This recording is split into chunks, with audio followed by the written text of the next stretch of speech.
കടുത്ത സാമ്പത്തിക പ്രതിസന്ധിയിലൂടെയാണ് കേരളം കടന്നുപോകുന്നതെന്നത് തർക്കമില്ലാത്ത കാര്യമാണ്.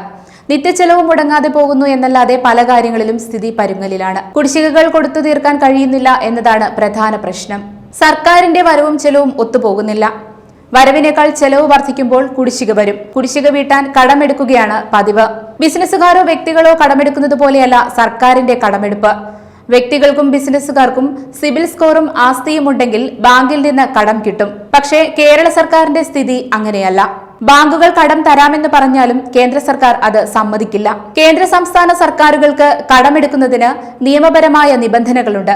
FRBM ആക്ട് പ്രകാരം കേന്ദ്ര സർക്കാർ കാലാകാലങ്ങളിൽ തീരുമാനിക്കുന്ന നിബന്ധനകൾക്ക് വിധേയമായേ കടമെടുക്കാൻ കഴിയൂ. കേരളത്തിന്റെ കാര്യമാണെങ്കിൽ നിബന്ധന പ്രകാരമുള്ള കടം നമ്മൾ എടുത്തു എന്നാണ് കേന്ദ്ര സർക്കാർ പറയുന്നത്. അപ്പോൾ ഇനി കടമെടുക്കാൻ കഴിയില്ല. പ്രശ്നങ്ങൾ താൽക്കാലികമായി പരിഹരിച്ച് മുന്നോട്ടു പോകണമെങ്കിൽ എന്തു ചെയ്യും? തരാനുള്ളവരിൽ നിന്ന് പെട്ടെന്ന് പിരിച്ചെടുക്കണം. അതിലൊരാൾ കേന്ദ്ര സർക്കാർ തന്നെയാണ്.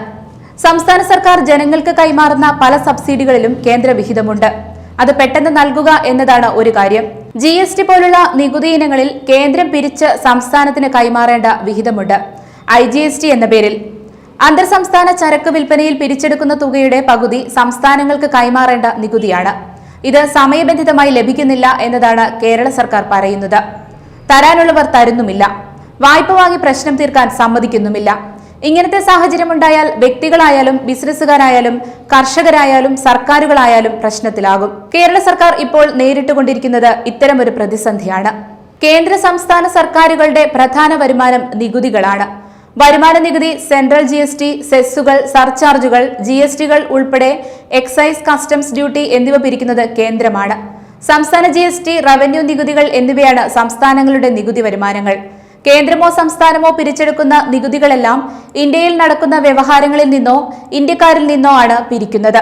അതായത് പിരിക്കുന്ന നികുതി എല്ലാ ഇന്ത്യക്കാർക്കും അവകാശപ്പെട്ടതാണ്.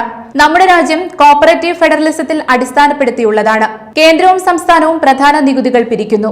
കേന്ദ്രം പിരിക്കുന്ന നികുതികളിൽ നിശ്ചിത ശതമാനം മാനദണ്ഡങ്ങൾക്കനുസൃതമായി സംസ്ഥാനങ്ങൾക്ക് നൽകുന്നു. കേന്ദ്രത്തിൽ നിന്നുള്ള വരുമാനവും സംസ്ഥാനങ്ങളുടെ തനതു വരുമാനവും ചേർന്നതാണ് സംസ്ഥാന വരുമാനം. ഇതിൽ നിന്ന് വേണം സംസ്ഥാനങ്ങൾക്ക് ചെലവ് ചെയ്യാൻ. ഇതുകൂടാതെ കേന്ദ്ര പദ്ധതികൾ എന്ന പേരിൽ കേന്ദ്രമന്ത്രിമാരിലൂടെ സംസ്ഥാനങ്ങൾക്ക് പദ്ധതികൾ ലഭിക്കും. കേന്ദ്രവും സംസ്ഥാനവും പങ്കിടുന്ന ഒട്ടേറെ യോജന പദ്ധതികളിലൂടെയും പണം സംസ്ഥാനങ്ങളിലേക്ക് വരും. ജനങ്ങളുമായി കൂടുതൽ അടുത്ത ബന്ധം സംസ്ഥാന സർക്കാരുകൾക്കായതുകൊണ്ട് പദ്ധതികളുടെ നേട്ടകോട്ടങ്ങൾ കൂടുതൽ അനുഭവിക്കേണ്ടി വരുന്നത് സംസ്ഥാന സർക്കാരുകളാണ്. കേന്ദ്ര സർക്കാർ പദ്ധതികൾ സമയബന്ധിതമായി നടപ്പിലാക്കാൻ പണം കൈമാറിയില്ലെങ്കിലും ഇതിന്റെ പേരിൽ പദ്ധതികളും സഹായ പദ്ധതികളും നീണ്ടുപോയാലും കൂടുതൽ പഴി സംസ്ഥാന സർക്കാരുകൾക്കായിരിക്കും. അതുകൊണ്ട് സഹകരണാധിഷ്ഠിതമായ കേന്ദ്ര സംസ്ഥാന ബന്ധം നിലനിന്നാലേ സാമ്പത്തിക ഫെഡറലിസം കുറ്റമറ്റതാകൂ. വിരുദ്ധമായ രാഷ്ട്രീയ താൽപര്യങ്ങൾ കോപ്പറേറ്റീവ് ഫെഡറലിസത്തെ ബാധിക്കുന്നുണ്ട് എന്നത് കേരളത്തിലെ ആദ്യത്തെ തിരഞ്ഞെടുത്ത ഗവൺമെന്റിനെ കേന്ദ്ര സർക്കാർ പിരിച്ചുവിട്ടതിലൂടെ ബോധ്യപ്പെട്ടതാണ്. അത് തുടരുകയുമാണ്. അതുകൊണ്ടാണ് സംസ്ഥാന പ്രശ്നങ്ങളെ മേശയ്ക്കപ്പുറവും ഇപ്പുറവും ഇരുന്ന് കേന്ദ്ര സർക്കാരിന് തീർക്കാൻ കഴിയാതിരിക്കുന്നത്. ഓരോ സംസ്ഥാനത്തിന്റെയും സാമ്പത്തിക പ്രശ്നമായാലും മറ്റു പ്രശ്നമായാലും അത് രാജ്യത്തിന്റെ പ്രശ്നമായി കണ്ട് പരിഹരിക്കപ്പെടേണ്ടതുണ്ട്. അത്തരം പരിഹാര ശ്രമം കേന്ദ്ര ഭരണാധികാരികളുടെ ഭാഗത്തു നിന്നാണ് ഉണ്ടാകേണ്ടത്.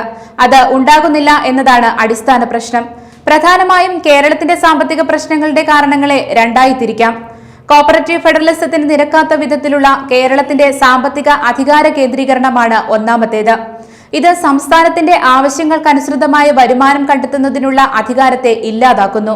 കേരളത്തിന്റെ ഉയർന്ന തോതിലുള്ള റവന്യൂ ചെലവ്, വിദ്യാഭ്യാസം, ആരോഗ്യം, സാമൂഹ്യക്ഷേമം, സാമൂഹ്യ സുരക്ഷ എന്നിവയ്ക്ക് വേണ്ടിവരുന്ന ചെലവ്, ഇതാണ് രണ്ടാമത്തേത്. ഇത് കുറയ്ക്കാനാവുന്നതല്ല.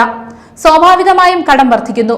കടം കേന്ദ്ര നിയമങ്ങളുടെ പരിധി കടക്കുമ്പോൾ പുതിയ കടം ലഭിക്കാതെ കേരളത്തിന് തനതായി പരിഹരിക്കാൻ കഴിയാത്ത സ്ഥിതിയിലേക്ക് സംസ്ഥാനം എത്തിച്ചേരുന്നു. ഈ പ്രശ്നത്തെ സങ്കുചിത കക്ഷി രാഷ്ട്രീയ പിന്തിരിപ്പൻ ചർച്ചകൾക്കുള്ള വിഷയമായി കണക്കാക്കാതെ സാമൂഹികമായി പരിശോധിക്കുകയാണ് വേണ്ടത്. കേരളത്തിന്റെ ഡെപ്റ്റ് ഗ്യാപ് റേഷ്യോ സുസ്ഥിരതയാർന്നതാണോ? തനത് വരുമാനം ഉയർത്താൻ കഴിയുമോ? കുറയ്ക്കാൻ കഴിയുന്ന ചെലവുകൾ ഏതെല്ലാമാണ്? ഫിസിക്കൽ ഫെഡറലിസം പുരോഗമനപരമാക്കാൻ എന്തൊക്കെ നിർദ്ദേശങ്ങളാണ് മുന്നോട്ട് വയ്ക്കാൻ കഴിയുക? തുടങ്ങി കേരളം നേരിടുന്ന സാമ്പത്തിക പ്രശ്നങ്ങളെ സാമാന്യമായ ജനകീയ ചർച്ചകൾക്ക് വിധേയമാക്കുകയാണ് ചെയ്യേണ്ടത്. News desk, channel 91.